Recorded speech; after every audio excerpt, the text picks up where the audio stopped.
because Leor and Daphne came over and said they want to talk to me. So, hey, psst, listen to me. Leor and Daphne came over to talk to me, and I had them over for lunch. I live at the White Sands La Jolla, which is a retirement community. And we had lunch, and they said, we'd like you to be a speaker here. I said, okay, what about? Oh, I don't know, whatever you want. I said, well, what? Well, why don't you talk about your life? Oh, my life? I'm 88 on Halloween. I'm a certified witch. And so, talk about my life? Yeah. Well, my life is all about never fitting in and always being the new kid on the block. And so they said, well, that would work. Let's talk about that. And I'm thinking, yeah, actually, you are all women, so therefore you have not fitted into men's world. You are Jewish, so you have not fitted into a Christian world. And so how do we manage fitting in? How do we deal with being the other? And so just very briefly, I'll tell you the way I never fit in. I was born in Paris, France, of Russian parents. And so my mother tongue is Russian. And so when I was in France, I was the Russian girl. And then my parents were totally clued out. They decided that I should go to a school which is near where we were living. And it was a Catholic school run by nuns. So I was the only Jewish girl. In fact, I didn't even have a name. I was la petite juive, the little Jewish girl there. You do stand up there when we don't, and whatever. So, okay, so I didn't fit in. Then the war broke out, and we got out with the last plane out of Genoa. We already were sitting in basements with mask gas on because the Germans were going to use mustard gas on us. And so I came to America. None of us spoke English. I was the French girl. Then I married a Swiss man, went back to Switzerland. I'm a late bloomer. I got a master's at 40 and a Ph.D. at 50. So I'm back in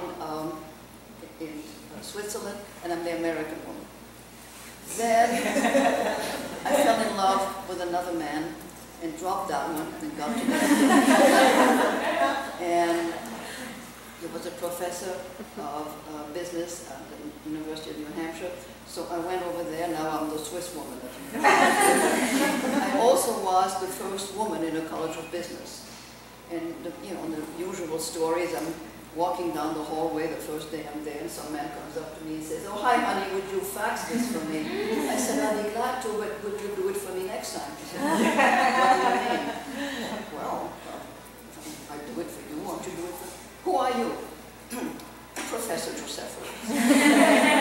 Anyhow, that kind of stuff. I think many of you have encountered that kind of thing. So there I am, the Swiss woman. And eventually we moved to here. And I entered this retirement community. I was the first Jew. So I walk around saying, my name is Natasha, I'm your new resident, I'm your token Jew. So again. And how was that received?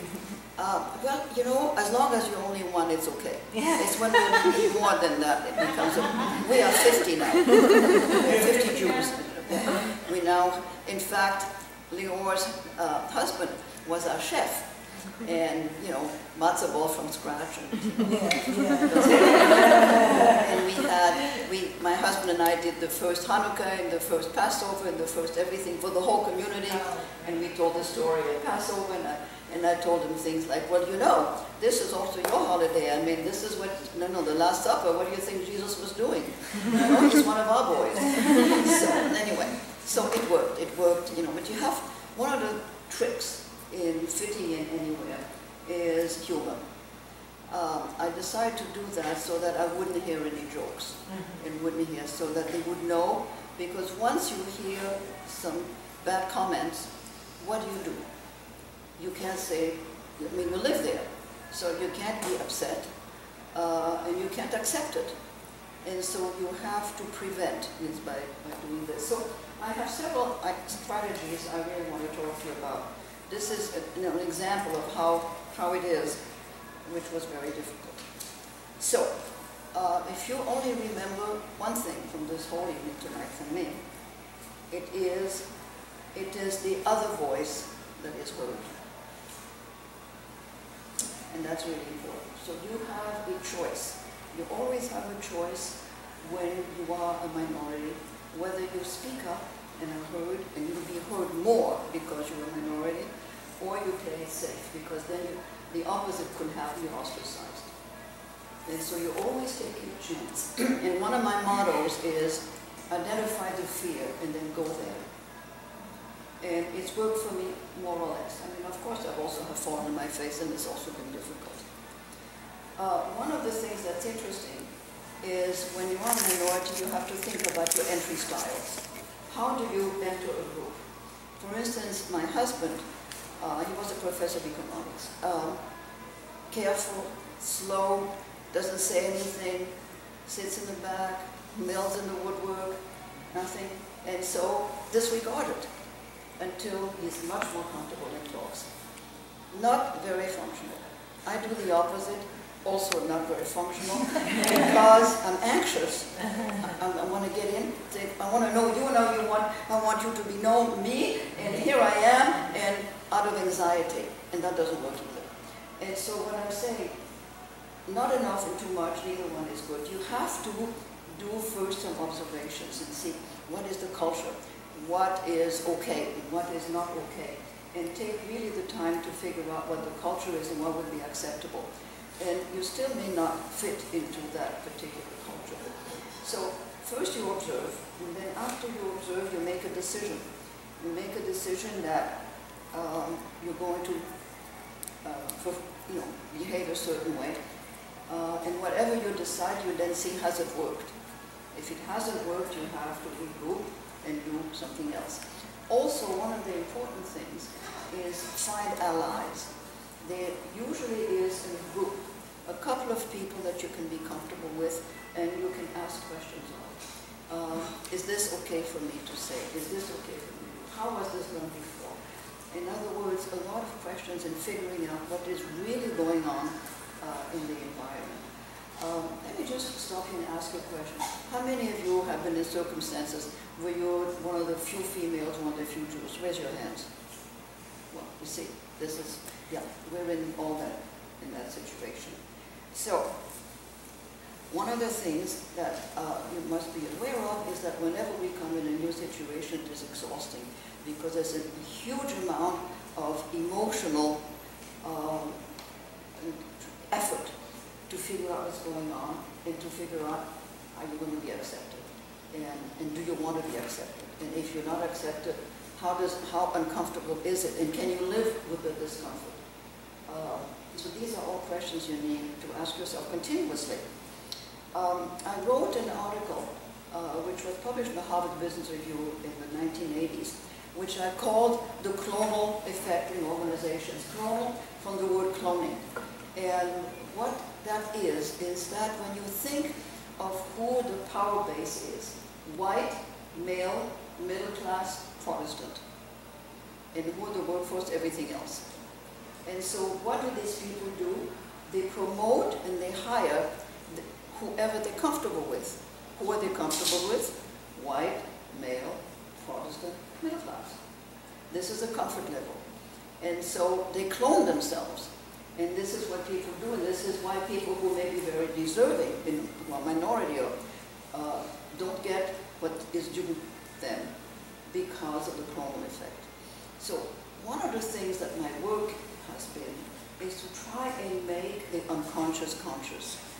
And so if you talk about the clonal effect, if you talk to people about, yeah, well, of course you hide someone just like yourself, but diversity is where creativity is.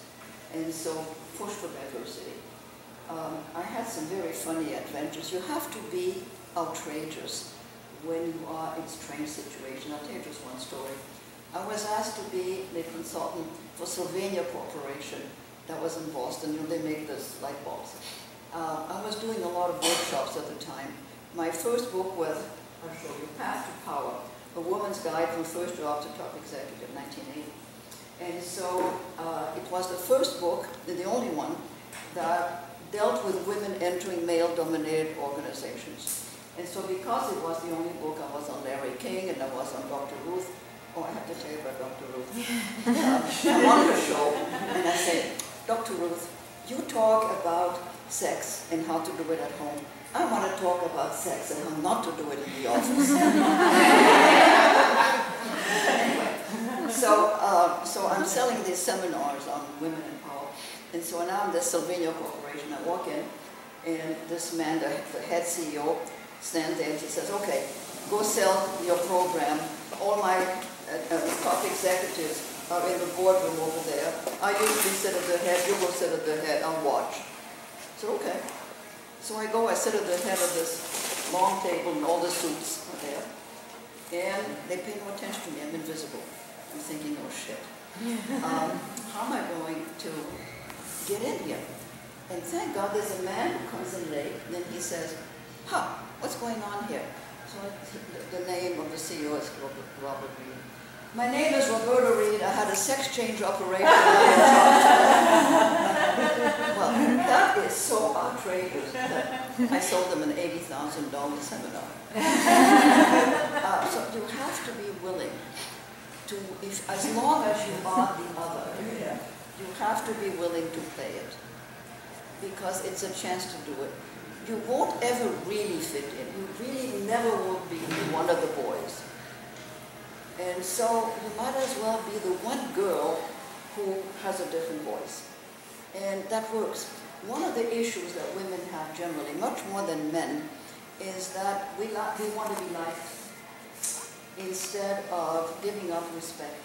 And so you have to give up being liked and opt for respect, being respected. We talked about this before, and you said how important it is to be respected. And the reason is that men live in a vertical world, who's up and who's down, and women live in a horizontal world, who's far and who's close. And so we want to be liked, because this is who we are. We are this. In fact, what's interesting is that men think they're doing just fine unless they're criticized. And men and women think they're doing terribly unless they're praised. This is very interesting. Whenever I have given a seminar, I always said, how was I? You know, men never say, how was I? We need this reassurance. I think it's part of our brain structure. And it can be a problem when you are in a male-dominated organizations, because then you're seen as weak. You're always asking, am I okay? Because we're always wondering whether we're okay. Okay, we are, and we know it. But we need to have that check. Somebody else saying that you really are okay. When you think of groupthink is a negative. That's when they want harmony and everybody agrees with everybody. And as you know, this is a negative. So this is where we can come in and say, hey, wait a minute, is this what we really want to be discussing? Or is this the topic at hand? Or you didn't say something, how about you? In other words, you start taking on leadership roles and you get respect. You also could get maybe slammed down, because what does she think she is doing all this stuff? So it's always kind of edgy, how much you're going to risk being ostracized or being really respected and listened to and think, wow.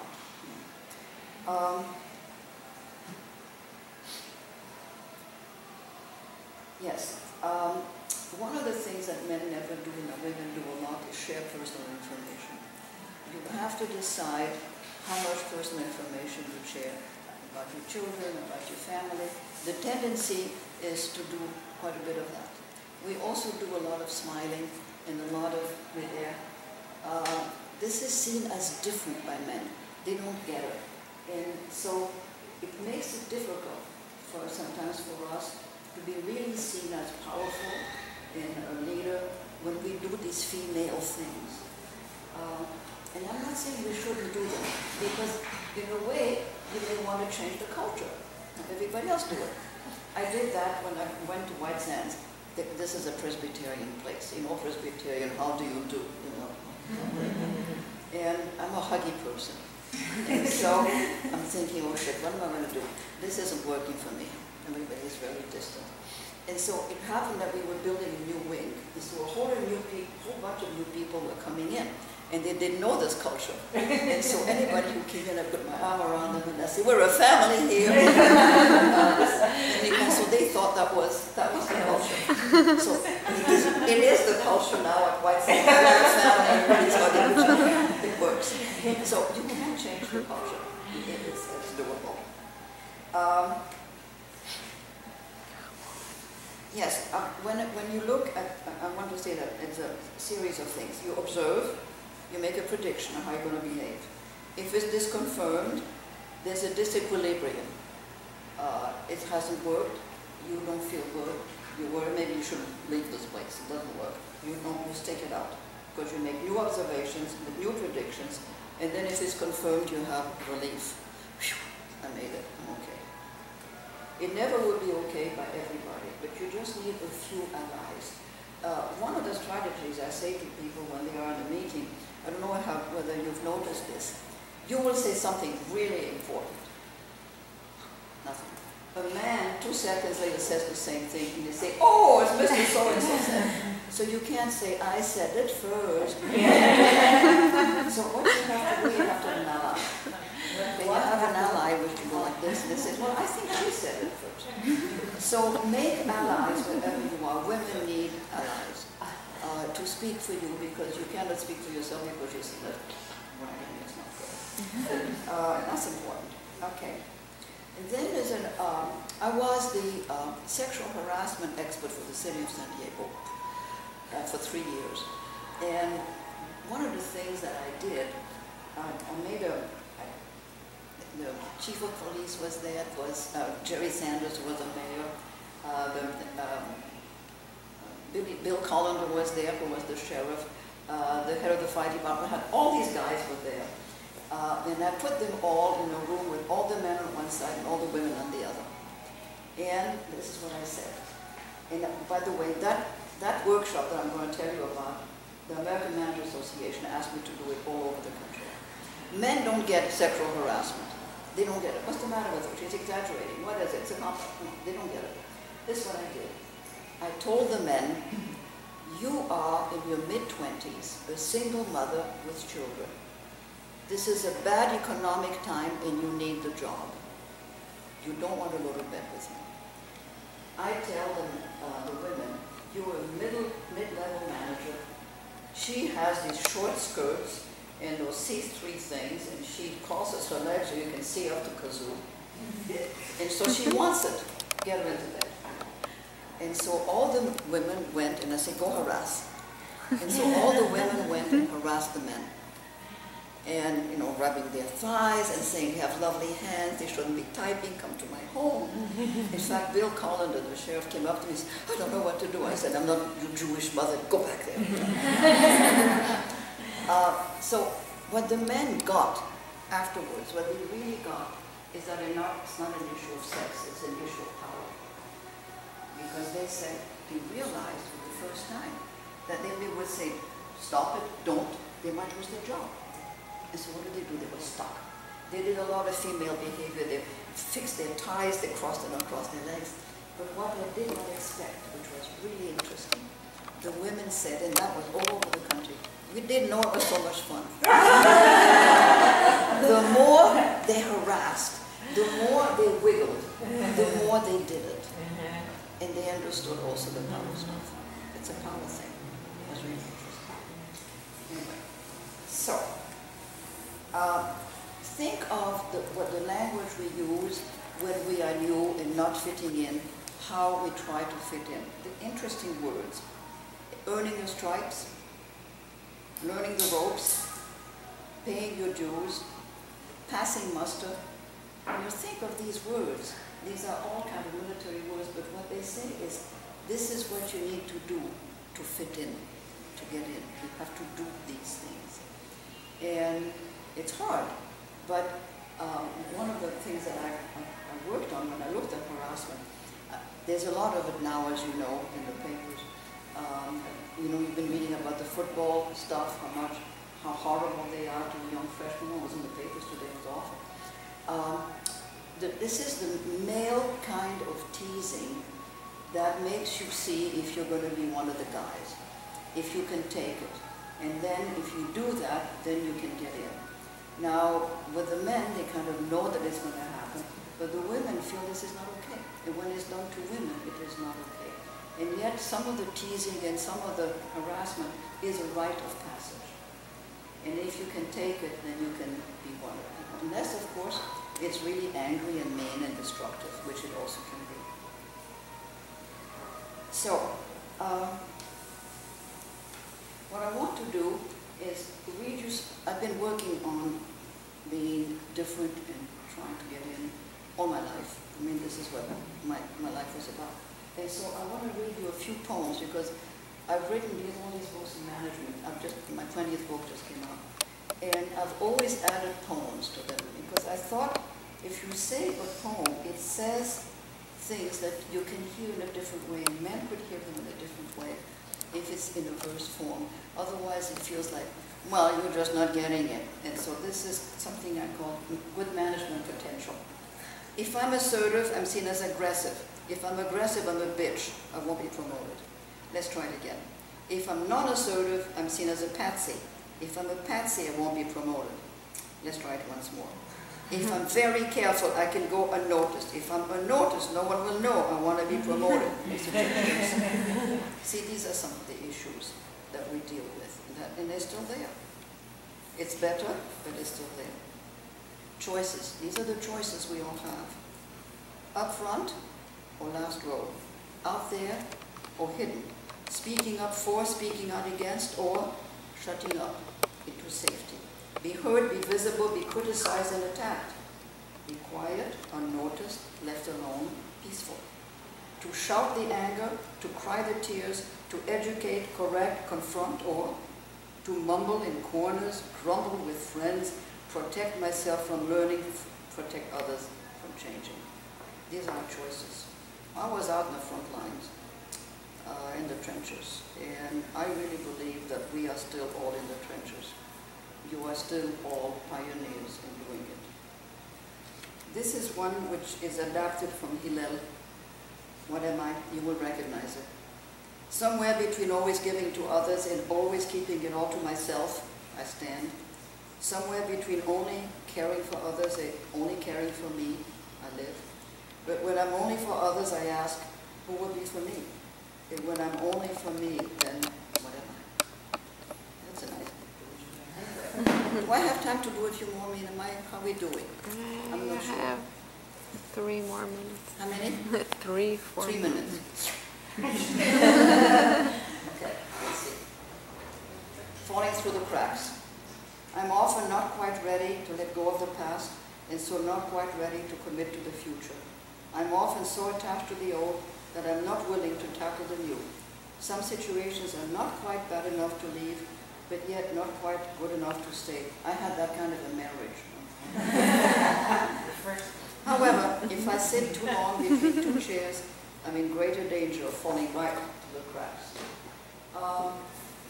So this is the book I brought with me. It's called If I Eat, I Feel Guilty. If I Don't, I'm Deprived.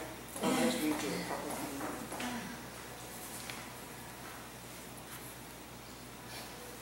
Try and find a short one because we don't have time.